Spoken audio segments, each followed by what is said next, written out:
রবি ঠাকুরের উপন্যাস অবলম্বনে নৌকাডুবি নাটক নিয়ে আগরতলায় ১৬তম চন্দন সেনগুপ্ত স্মৃতি জাতীয় নাট্যোৎসবে যোগ দিচ্ছে শিলচরের আজকের প্রজন্ম থিয়েটার। বিবর্তন থিয়েটারের নিয়ন্ত্রণাধীন এই প্রযোজনাটি তারা মঞ্চস্থ করবে শনিবার আগরতলার রবীন্দ্র ভবনের দ্বিতীয় কক্ষে। এই নাট্যোৎসবের আয়োজন করেছে আগরতলার ডাকসাইটে নাট্যদল নাট্যভূমি। গত ১৫ই জানুয়ারি থেকে শুরু হওয়া এই উৎসব চলবে আগামী ২০ তারিখ পর্যন্ত। আর শনিবার সন্ধে ৬টা থেকে শুরু হবে আজকের প্রজন্মের এই পূর্ণাঙ্গ নাট্য প্রযোজনা, যে প্রযোজনার নির্দেশনায় রয়েছেন সায়ন বিশ্বাস। আবহ এবং সঙ্গীতায়োজন করেছেন বাংলা গানের দল দোহারের সদস্য শিলচরেরই সুদীপ্ত চক্রবর্তী সৌম্য।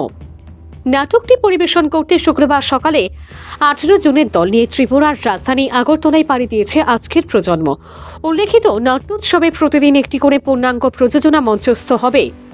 আজকের প্রজন্মের নির্দেশক সায়ন বিশ্বাস জানিয়েছেন, বিরতি সহ প্রায় ২ ঘন্টা ১৫ মিনিটের এই নাটক দর্শকদের রবীন্দ্র বিনোদন দিতে কোনো কুসুর বাকি রাখবে না।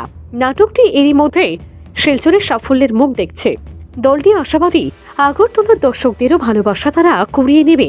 এই সফরের জন্য শিলচরের নাট্য প্রেমীদের শুভেচ্ছা কামনা করছে আজকের প্রজন্ম থিয়েটার। আগরতলায় যাচ্ছি নাট্যভূমির চন্দন সেনগুপ্ত ১৬তম নাট্য উৎসবে, জাতীয় নাট্য উৎসবে, যেখানে দেশের বড় বড় নাট্যদল অংশগ্রহণ করছে। সেখানে আমরাও আমন্ত্রিত দল হিসেবে আমাদের নাটক নৌকাডুবি নিয়ে যাচ্ছি এবং এই প্রযোজনাটির নিয়ন্ত্রণে রয়েছে বিবর্তন থিয়েটার গ্রুপ, নির্দেশনায় রয়েছে আমি এবং রবি ঠাকুরের উপন্যাস নৌকাডুবি অবলম্বনে মূল চিত্রনাট্যটি রয়েছে ঋতুপর্ণ ঘোষের, যার নাট্যরূপ করেছেন বিপ্লব দাস এবং সম্পাদনায় রয়েছেন কল্পিতা দেব। আমরা ১৮ জনের দল আজ শিলচর থেকে রওনা হয়ে যাচ্ছি। শনিবার আমাদের নাটক মঞ্চস্থ করব আমরা।